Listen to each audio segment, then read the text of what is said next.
Everyone says the first year in real estate is the hardest. You're going to hear it first from one of our first year agents here, Miss Lindsay Collins, who has started off and had one of the most spectacular first years in real estate we've had in a long time. She's going to tell you everything about it. So what was the big reason for you getting into real estate? What'd you do before? Why'd you take the leap? I did before. I worked for a title company. I was a closer for 2 years and then got promoted to business development executive, where I went and met with agents like you and out there all over the state of Minnesota trying to essentially solicit their business to use our title company and our title services. And after meeting with enough of the agents, having coffee and taking them to lunch, I was like, I think I can do that. That seems a lot easier. This seems a lot better. Seems like a lot more fun. God, I mean, it was just like the aura, the energy. And meeting the real estate agents, like I enjoyed the conversations and being around that type of personality. Yeah. And I felt like I had a similar one. And I just, like, it's been something on my plate, like I've been thinking about for a long time.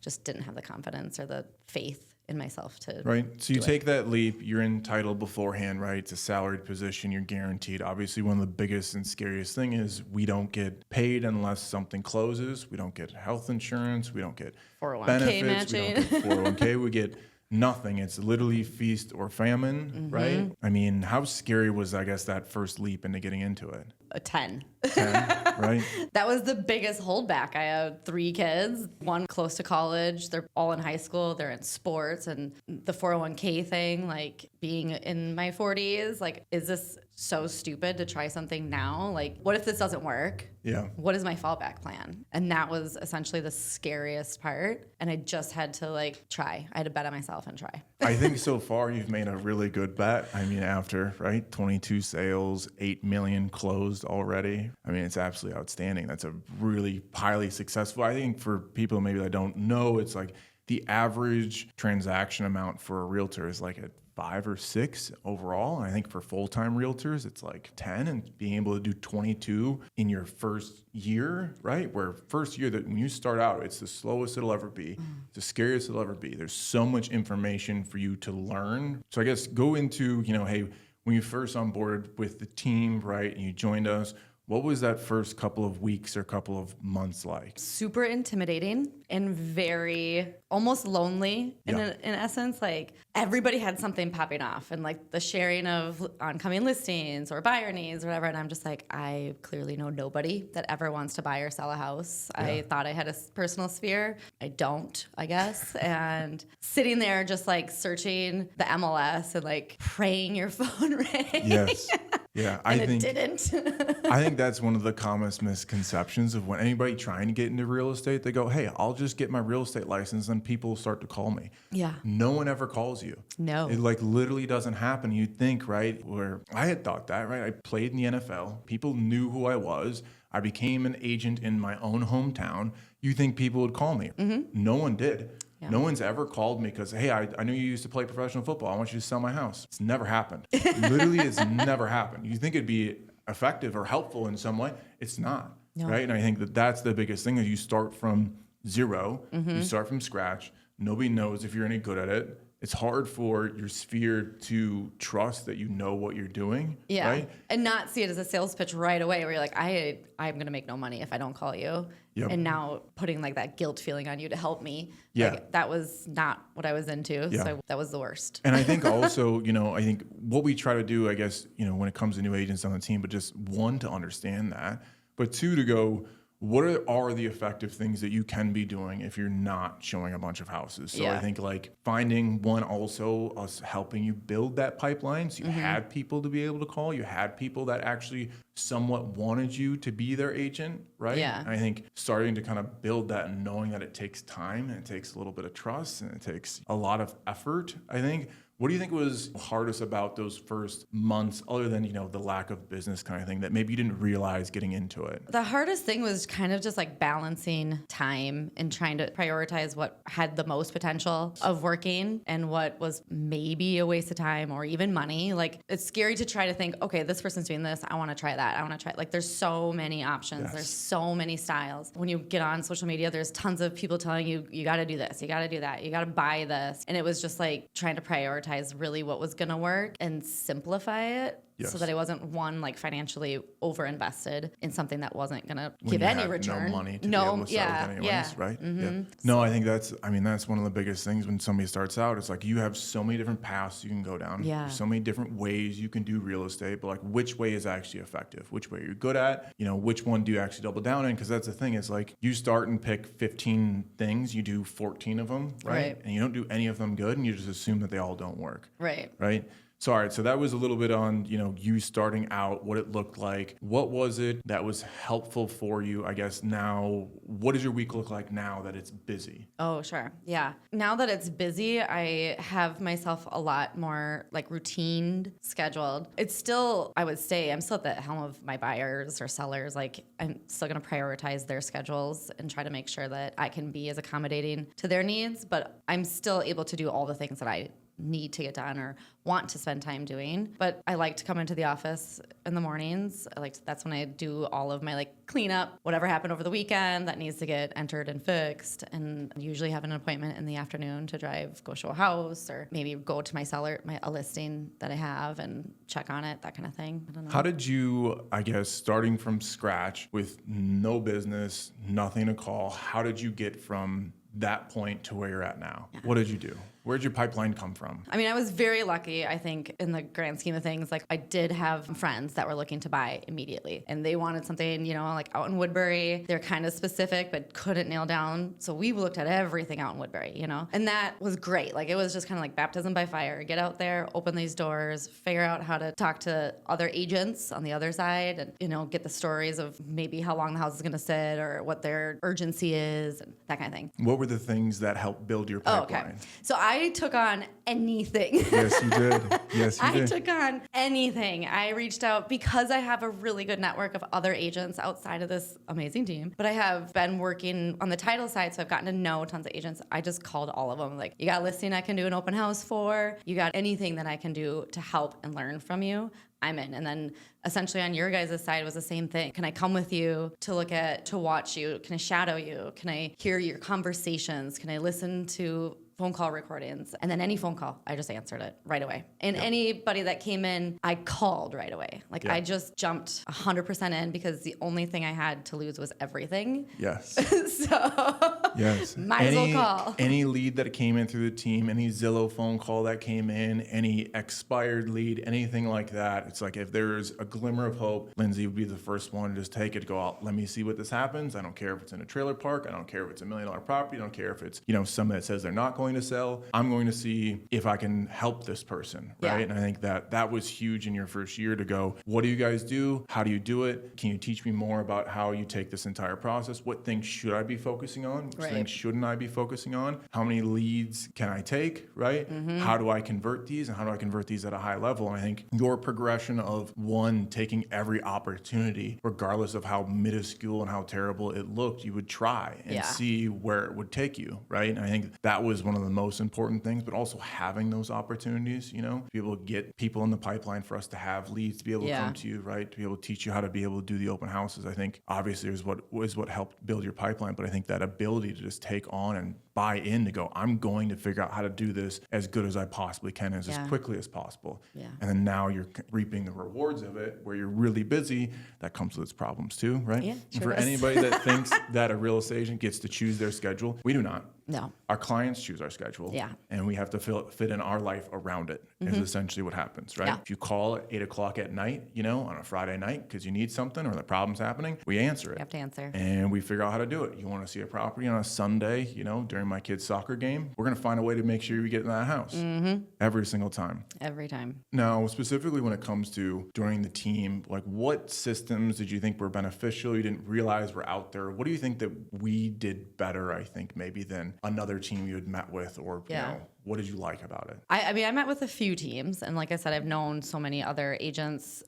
So when I kind of selected the team that I wanted to work for, it was, you guys have all of the systems as far as the way you enter our contracts in, the follow-ups, the conversations, our schedules, a lot of the things I don't want to do and that I'm not good at. We have special, amazing people on our side here that help. And I don't want to go through and like organize a client database at all. I'm not that person. That's why the title thing wasn't actually for me.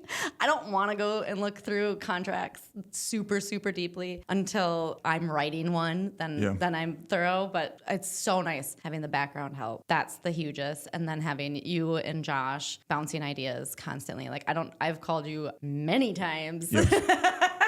Yes. I've called Josh many times, and it's always an answer, you know, and I do play you too to see like, okay, where can I find like the middle? You know, this is Josh's response. This is Brian's response. How can I blend them maybe sometimes and figure out how I can do both, but be authentic to myself and what I would normally do in that situation. But gosh, without that, I just don't know how people do it alone. And like they think you can't solve everybody's problems without having a team. You know, it takes a village. I honestly believe that when it comes to this, it honestly does. Like some of these clients, I mean, they can pull on your emotions. Like you can double guess yourself and think that you're doing something wrong, or even like that they don't like you anymore or something because they didn't answer your call, you know? And it's like having you guys to just say, you're doing everything you can, like sometimes good, or on the flip side, like something I'm not thinking of, right? Like I haven't come across every problem, haven't solved everything, but there's some things I'm just wouldn't be thinking of. And you always come with like another idea, you know, just like another push, another plan, what we could do, what we could try. And that's huge. I just don't know how people, without me having that team, maybe they have people to reach out to, but it's just, I know it's genuine what you want me to succeed. Yeah. If I succeed, you succeed. So we're going to hit all of the ideas, right? Yeah. And I think that when it comes down to it, the most important thing that we do is those things is take as many things off your plate as possible so you can do the things that you just like to do, right? Mm-hmm. You don't want to have to do that. We'll take care of it, right? You shouldn't have to do this, or this isn't worth your time. Let's make sure you don't have to deal with it, right? Mm-hmm. So you can just do the things that are helpful to you and your business and take all those other systems and things on, hey, what does this YouTube ad look like, right? What kind of lead source are we going to do? What CRM are we going to is most effective, right? The amount of strategy that we have to and time we take to like try to figure out what systems are best, what process is best. So we can have it to where you guys don't have to do that. So you don't have to think about it, right? I think that's hugely important. But I think also the most important thing when somebody's hiring a real estate agent is, what do they know? Can they help you strategize and solve the problem correctly or put you in the right position? And can they communicate that well to get it negotiated, to get it, making sure it happens, right? So the most important thing for your clients is to make sure that you're putting them in the right position. So if you call us and go, hey, what should this client do, or what should we do in this situation? We have every option, and it's the best option for you so they can select the best route for them, right? That is the most important thing. And I think as a newer agent, that's like, you have no idea. You couldn't know.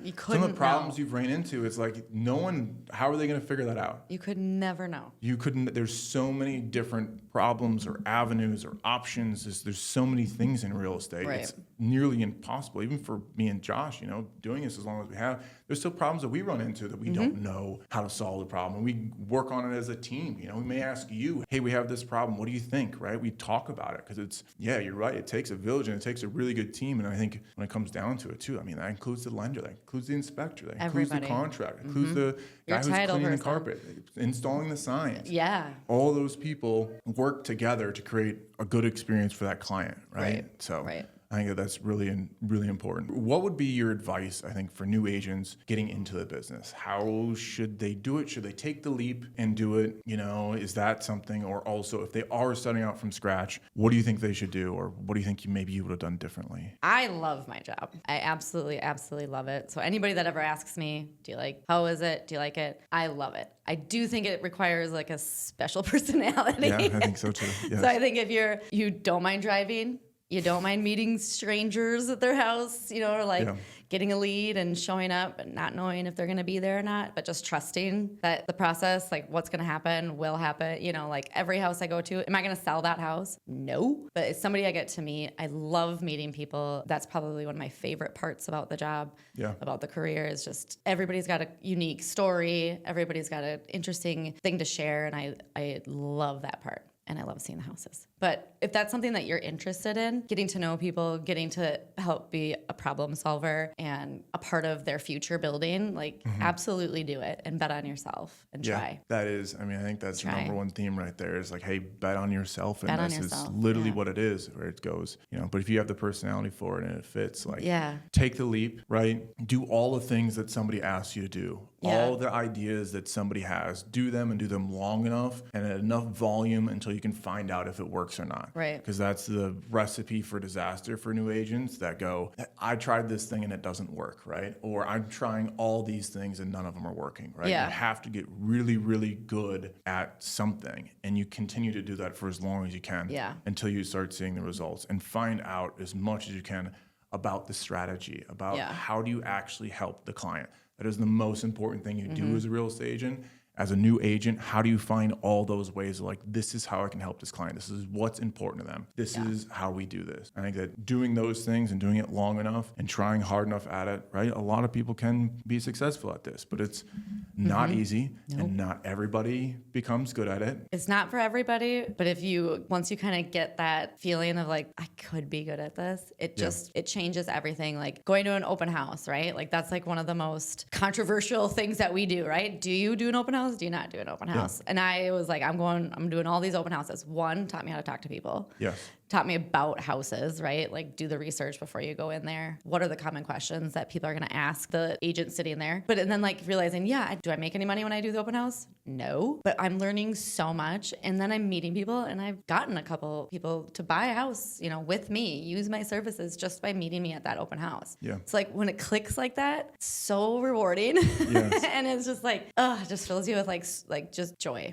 Yeah. Absolute joy. No, there are high points and there's definitely low points to it too. There's plenty of those as well. I think it's that of finding the thing that you enjoy doing and just doing it as much as you can, right? And finding a way to be able to help people, right? And putting yourself out there into a bunch of new and scary situations or experiences when it comes to things that you're uncomfortable doing is really kind of what happens. So Lindsay Collins has done an amazing job. She does an amazing job with her clients. I think she's also one of the people on the team that I trust my clients to work with. If you ever get the chance to be able to work with her, if you're a current client with her, right, you're going to have to thank her for the amount of hours she puts into driving, or how she's always willing to do an appointment, or how she's always having conversations with the agent on the other end to put you in the best position possible. I've never seen her take and cut a corner on a contract or with a client. She's always doing everything you could possibly do and also asking all the right questions to figure out how she can do it better. You're probably going to see her a lot, when it comes to more contracts, right? This year, you're up there with some of the most, so far. So we're glad you're here and I'm glad you've enjoyed it so far. I loved it. That's the number one thing right there. All right. We'll see you next time.